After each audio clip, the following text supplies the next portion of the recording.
So this is part three. I don't really want that we're going much longer because I know like people don't have forever in this busy world. But yeah, I hope that somebody, even one person, I know just 7 people have seen my first video and I've just uploaded it not long ago, and that just warms my heart because like I'm not trying, like I would love to reach thousands of people, but like if there's one person that like is sat there thinking, wow, I've been through them things, like, and look at now he's telling his story and he's overcome it, and he said it was God, and wow, I'm gonna try this God thing, like, that's what it's all about for me.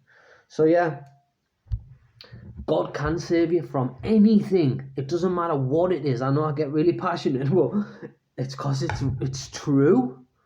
It can save you from anything. It doesn't matter who you are. The first thing Satan tries to convince you is there is no God. And if he cannot convince you of that and you start to realize there is a God, and then the next thing he comes in with is there is a God, but he doesn't love you. And that is a lie. God loves you so much.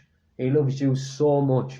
You are his child, his literal child. And he is your father. He created parents. He loves you more than any parent could ever love you, or any partner, any woman, or any man.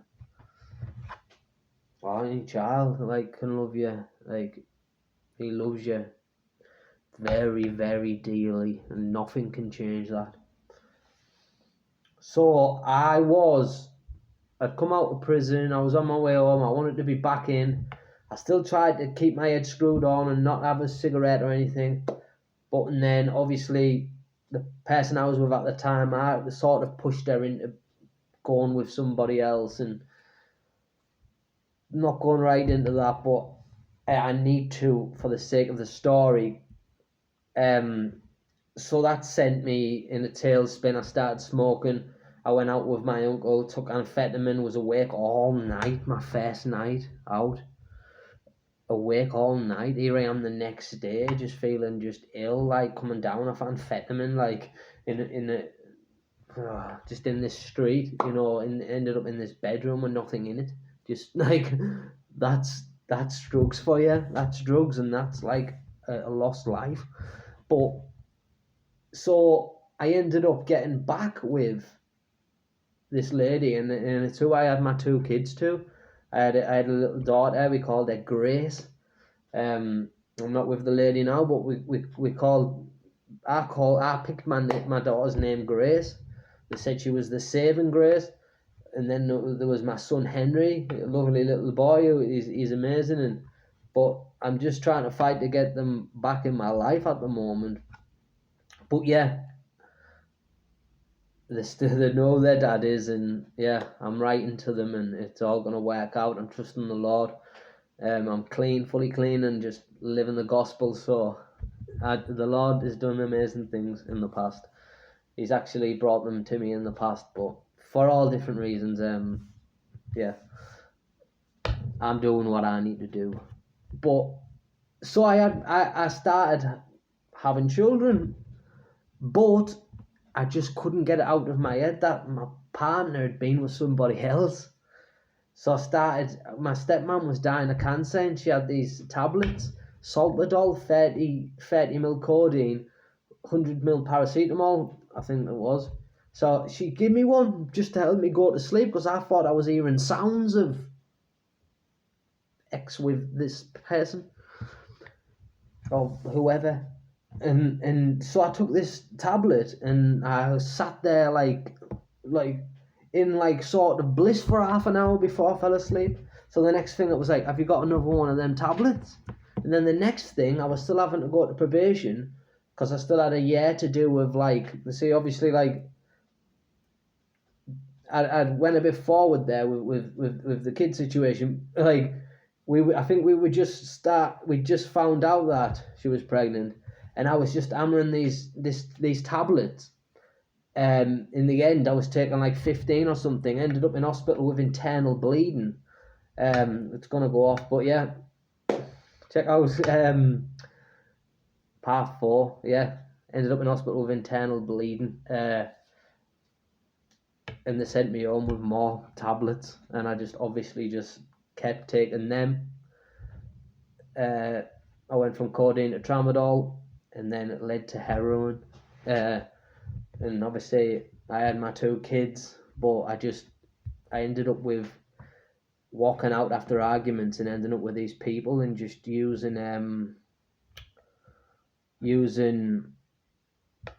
heroin, injecting me in the street, in alleys, and they were in their like 40s. I was like early 20s. Fresh face, looked green, like completely green and brand new. But I felt like loved. If like again, going back to the early childhood, and then now feeling like, hey, this guy gets me. We're talking about music. He's injecting me in my arm. We're both getting a hit. We're both talking, and do you know? And I would like have an argument and go and sail off and go and sit in these houses right across the other side of the town. I would walk for like an hour just to get there, and then continue walking and end up like on the seafront with one of my relatives, and just knock on his door. He didn't know I was coming. I was just the middle of the night, full of drugs. Like stop off at the dealers on the way, sit there with them, feeling like they understand me taking drugs. I'm yapping, talking about problems, the argument I've just had. They tickle your ears, like make you feel like, yeah, you did the right thing and you can't deal with that and here's some more drugs. Like, it's the way it is. So you go to them people, but it's the way Satan has it all like planned. But God's got a plan, and I was about to find this out massively. So yeah, I don't know why it's going on for this long. The Lord is making this happen. That's the only thing I can understand from this, because it's only been letting me make 5-minute videos and upload it, and I've done nothing different, but it hasn't went off yet. So yeah, you're meant to hear this, I believe. God is so good. He helped me through that.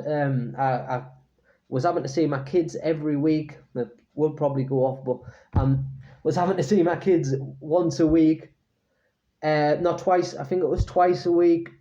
I'd go in a taxi. I would go to the dealers. I would have heroin first, and then I would stop off at Tesco's.